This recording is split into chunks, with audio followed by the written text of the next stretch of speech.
Well, if it isn't my favorite off-brand Soundwave. How's it going, Synthetic? Oh, Ivan Ooze, I loved you in the original Power Rangers movie. Okay, I deserve that one, but that doesn't answer my question. What are you doing here? I'm looking for upgrades for my instrument, for it seems that some people might have a problem with my voice. Well, it sounds like we're headed to the same place, because Citrus Girl has gotten a little bit too handsy with my giant robots, so I need to do a little bit of repair work.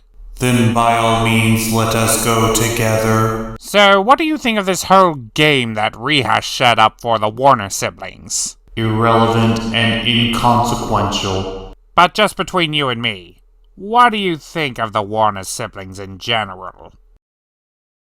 I do not trust them. Especially the oldest. There is more than what he is letting on. Then perhaps we should do more than just simply sit idly by. The Warners are technically heroes, and it's my job to fuck with the heroes. The position you are in is most logical. Well, there you are, cameraman. Come on, we have a show to do. This is Animaniacs 2020. The episode begins with Yakko as he's just talking to himself while eating a bunch of ice cream when all of a sudden a manhole opens up in front of him. He tries to avoid it, but then a giant pen makes another manhole and he falls from the sky and he's... Okay, I know what this is. So, we've resorted to just taking jokes from the Looney Tunes now. What? It's not stealing, it's just reusing it. Updating it. We're trying to bring it into the modern era. Well, I guess there's nothing inherently wrong with reusing a joke. You see, little bro? Just stop overthinking it and just let the masters work. Hey, why do I have this subtle feeling you're gonna find a way to ruin the joke? Okay, so the bit is pretty straightforward, where the cartoon character goes up against their ultimate foe, their own animators.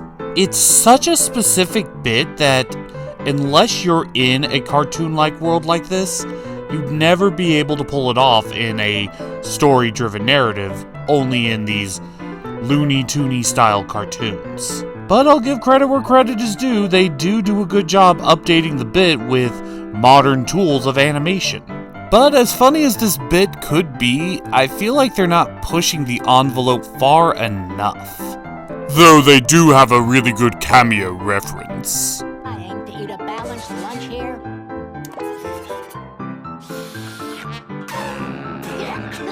This is not something I would usually say, but things may be moving a little fast for a while. I thought they threw him in the Looney Tunes gulag because he was problematic. Even if it is just a cameo, it is so nice to finally see him again.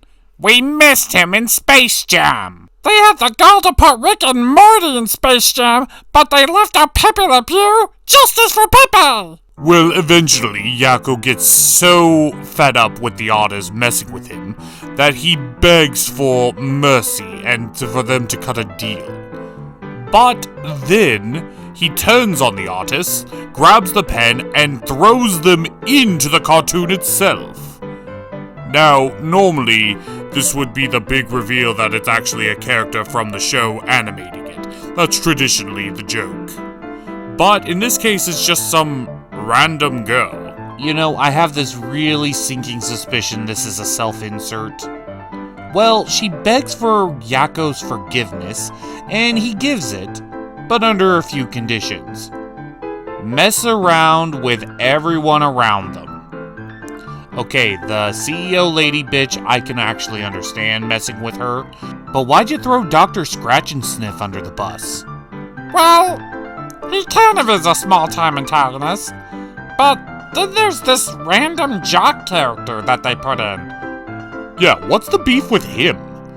I don't even think he's really all that bad of a guy. What genuinely is your beef with that random German bodybuilder? What, he's just a generic antagonist. There's not really too much there. No, you're not getting out of this one. He has legitimately not done anything to you, and yet you go out of your way to pick on him. Why? What did he do to you? Look, you guys are reading too much into things. Anvil falls on him, he brings the laughs. Hammer falls on him, he brings the laughs. Yes, that normally is the case. However, when Elmer Fudd falls off a cliff or gets hit with a hammer, it's because he is actively antagonizing Bugs Bunny with a shotgun. When Yosemite Sam gets a rock falling on him, or is being chased by some random marauders, it's because he keeps firing his guns at Bugs Bunny. When Daffy does some of his bullshit and he pays for the consequences, that is comedy. All of it. There has to be an instigating antagonist. You have not given him any instigation, so why does he deserve to find out when he has not fucked around? So while Yakko tries to figure out how to justify torturing that one German guy, we cut to the next part of the episode, which is a weird teaching segment where they each try to find the longest words they can, while each one of them giving a theme for a teacher environment. This starts off when Dot points out Yakko is always the one teaching everything, and they want a turn. So we see them in their teaching setting. It's not a bad segment, it's just a little bit too mild for our taste. Though given how this series has been running so far, I actually expected Dot to have more of a college thing, but rather they chose to go a Christian school route, which is odd, but flavor. Also, Big Bang Theory catching strays. Honestly, I don't think they should be making fun of the Big Bang Theory too much. After all, that show actually made us laugh. Yeah, like before, they don't really push any boundaries. It's just very, very vanilla. The sad truth is, it's not even that it was bad, it's just, it was boring. I was bored. Which, now that I think about it, might actually be a bigger sin than if it was just plain bad. Oh, hey, Ooze, Symphy. Rehash is currently mind-fucking Yakko. Do you want to review this with us? Bitchin', let's do this. So then we enter into the Pinky and the Brain segment, where this time they are actively not trying to take over the world, because it is Pinky's birthday. And apparently, that means Pinky is the one who calls the shots. And Brain agrees.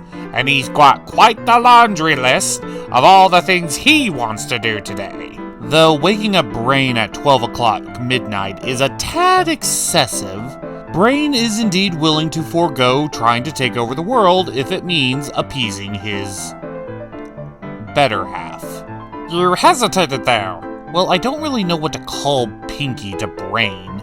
I mean, is he a minion? Is he his friend? Is he his lover? Are they sleeping together? How many kids are they gonna have? You're getting off topic. We spend the rest of the day as Brain and Pinky enjoy frivolous activities that Pinky is enjoying to its utmost, but Brain cannot stand it, and he is actively imagining himself using these devices and creatures to try to dominate and enslave all mankind. Also, don't think I didn't notice that political reference they threw in there. I mean, what is with them and Putin and the other dictators? Why are they using them as the only example of world leaders? There are other world leaders. You don't need to be so obsessed with Putin. But after the introverted Brain spends all his time hanging out in public and his brain frying, he just happens to glance over at a stall, and he could not believe his eyes. He looks to see a genuine ancient Egyptian relic just at a pawn station for hippies. Apparently, this amulet contains an isotope needed for Brain to activate his next doomsday device to take over the world. There's just one small problem. If Pinky finds out I've been making world domination plans on his special day, I'll never hear the end of it. Oh, well, there's a very simple solution here. Pinky is a very understanding soul and clearly Brain actively wants this.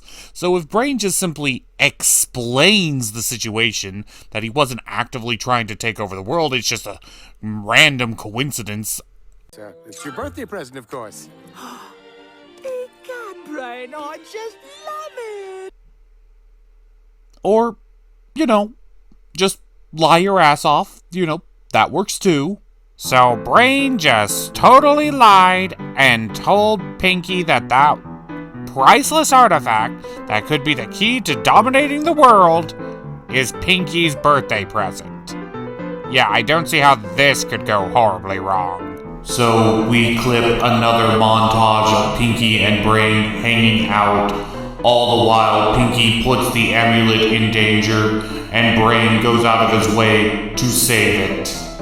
All leading up to the end of the night, where Pinky and the amulet are about to go to bed. But then, Brain, while Pinky is asleep, takes the amulet in order to extract the isotope. But Pinky wakes up. This in turn makes it a struggle for who gets the amulet, where they cartoonishly tug a war at it until it cartoonishly flies into the air, slams into the ground, and the isotope is gone into wind. This causes Brain to snap.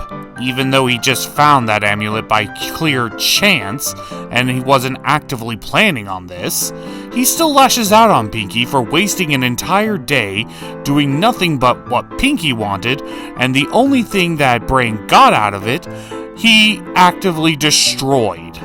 And now, it is no longer his birthday, so it should not matter. But then, Pinky reveals the twist of the episode. My birthday was last month. I was going to remind you, but you're always so busy trying to take over the world that I didn't want to distract you. Ooh. Yikes. You might have had an excuse if it was like a day, maybe even a couple days, but a whole freaking month? This shouldn't be surprising. Brain has always been clueless when it comes to social norms. This is not news.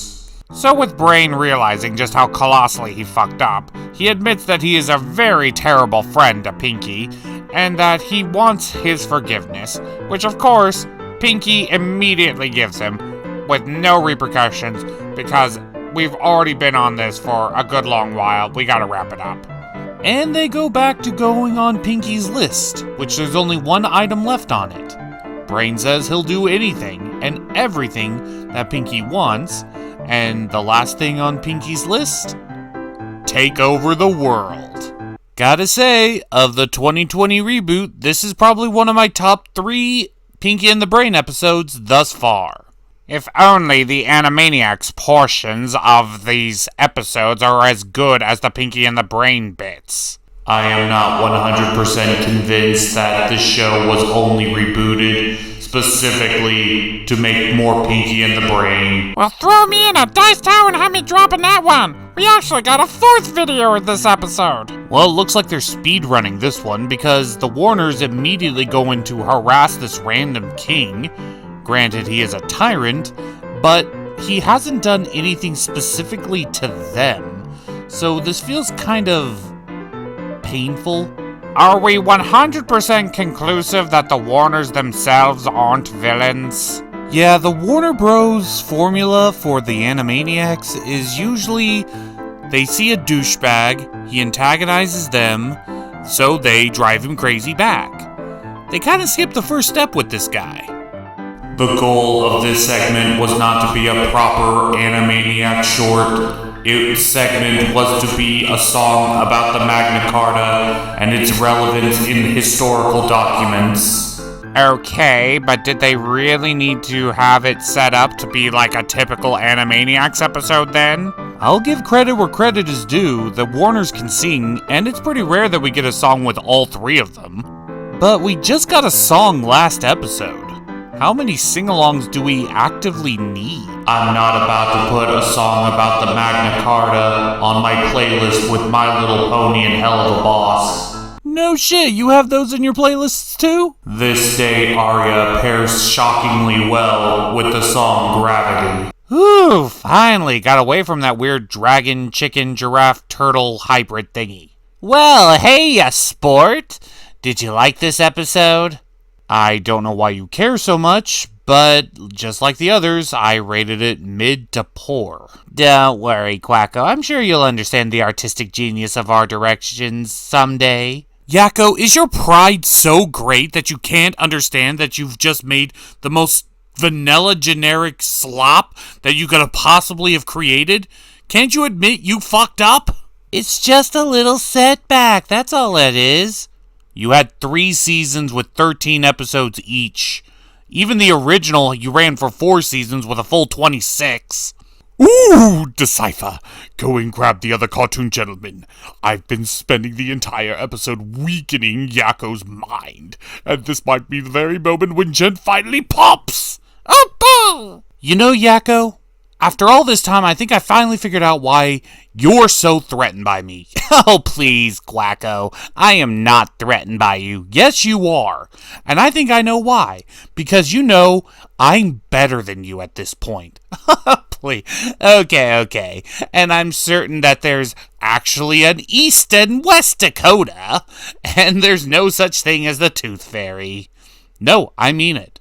After all this time, I'm actually still producing episodes while you're still riding the high of what you used to be. Yeah, keep telling yourself that. Yakko, at this point, I've just been nice. But now I'm going to tell you the hard truth that you don't want to admit. Yeah, keep telling yourself that. Meanwhile, I'm going to enjoy my fame while you keep messing around with your little YouTube channel. Okay, then. You will never be Bugs Bunny. I'm sorry. You wanna repeat that, little bro? We both know the reason you did that meta joke in this episode was because you wanted to show that you could do Bugs Bunny better than Bugs Bunny. And guess what? You failed. Oh, snap. I knew Gent had a temper. I never knew he could spit poison like this. Go on, keep it going. Stir the pot of chaos. Are you sure you really want to get into a spitting contest with the one who yaks? I don't even know what you do. I know I've always ever tried to be is me. But I also know all you've ever done is try to be him. You're the Timu Bugs Bunny. You know what? We're family. So I'm willing to give you one last chance to take back all the things you just said, or you'll know what will happen next. I have seen better Animaniacs scripts written by AI. Well, you're not going to be able to take that back. I suppose this means war, and I'll be waiting. We're the Cartoon Gentlemen. We bring organized chaos, and I'll see you next time.